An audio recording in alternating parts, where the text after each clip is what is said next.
just tired of. I guess I'm just kind of tired of player mobility and just forming these super teams. Yeah, and my biggest thing with that is like you brought up James Harden. It's like people scoff at James Harden. I'm like, what? Do we not remember that he went on probably one of the best offensive 5-year runs of any player of all time? Like, Oh there yeah, were conversations with, like, is James Harden one of the greatest offensive players of all time? What was his crime? Running into the Warriors every year, running into Kevin Durant. Like, oh, that was James Harden's crimes. Like, I'm sorry. He was going toe to toe with Steph Curry, Klay Thompson, Draymond Green, and Kevin Durant with Eric Mm. Gordon and Robert Covington and CB3. and PJ Tucker and CB3 and then either him or Westbrook. But it's like, that's what we're mad at James Harden for, like elevating his teams in the regular season, having some of the best scoring performances, and then running into the Warriors. Like, yeah, could he have played better? But at the same time, it's like you're just playing a team that's better than yours. And it's the same thing with Jokic and Embiid. Like, Embiid has better players. Jokic has never played with the All-Star, but guess what? It all goes back to Dirk Nowitzki because not Mm. all NBA all-time greats like won a championship. Charles Barkley, Tracy McGrady, Allen Iverson, still legends without a championship.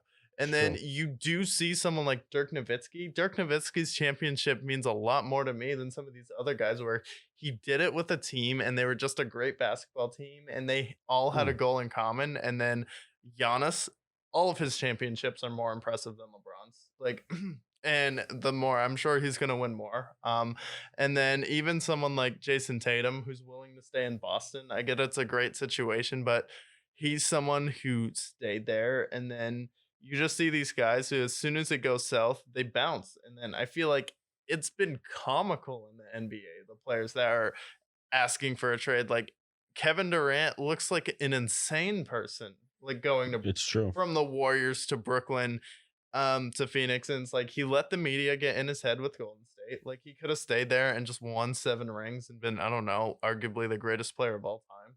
It's Like true. if he stayed with the Warriors, he could have won 7 rings, Well, probably. I think it's because you see him all the time. He's in the conversation for top 10, top 15 player of all time. Yeah. He's got the 2 rings. It's simply played a role, you know. Yeah.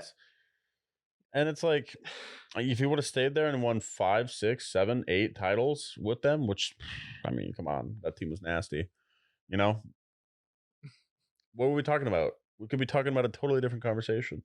Yeah, and that's why I thought like the 2000s where like Kobe was with the Lakers, Tim Duncan, Paul Pierce with the Celtics, and then That career. yeah, and it's like kind of these career guys. Like I like player mobility, and I'm not saying players shouldn't have the right to move, but at the same time, when you sign a contract and when you make a commitment, that should mean something. You committing to a team, I get if they're not putting the right pieces around you, but like you're also the one who signed a 4-year deal. So if you don't want to do it, suck it up and do what LeBron does and sign a 1+1 deal and bet on yourself. Don't pout and moan when you don't have any help and you have 3 years left on your deal. It's like that's mostly the problem I have. Like I don't mind players moving around in free agency, but it's like, does your word mean nothing? It's like it's a 3-4 year commitment when you're signing the deal. It's not just for the extra cash. They just want instant gratification. That's the problem with it. It's like they want a team that they can just build and get this most amount of talent. And the prime example of this failure is with the Brooklyn Nets and how Yeah. everything dissolved with them. It's like they're like, all right, we're gonna get Kevin Durant, who's arguably the best player. We're gonna get James Harden, one of the best offensive scorers of all time, and we'll get Kyrie Irving. All three of us have some situations where we wish we just change of scenery is needed. And then they also go out there and they just sign everybody who's ring chasing and just looking for a ring. You have the Blake Griffins of the world, which I can't blame them. You know, we got the uh, DeAndre Jordans of the world and the Patty Mills, just people who, you know, they're older veterans who just want to have a chance to compete and win a title. Yeah. And when you do that, you're just building a bunch of players who are just out for themselves, which it's fine when you get to a certain level of your career that you want to win. That's fine. That's why I don't have a problem with LeBron leaving the Cavs initially to go to the Heat. That's fine, whatever.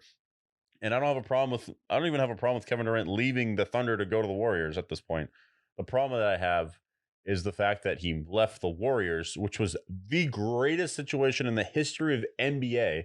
Seriously, Yeah. you are the guy, but like You also have this guy who kind of takes the pressure and is the leader on the team. Yeah. Then you also have Draymond Green, who's going to motivate everybody. And you have Klay Thompson, who's in the corner there just banging threes.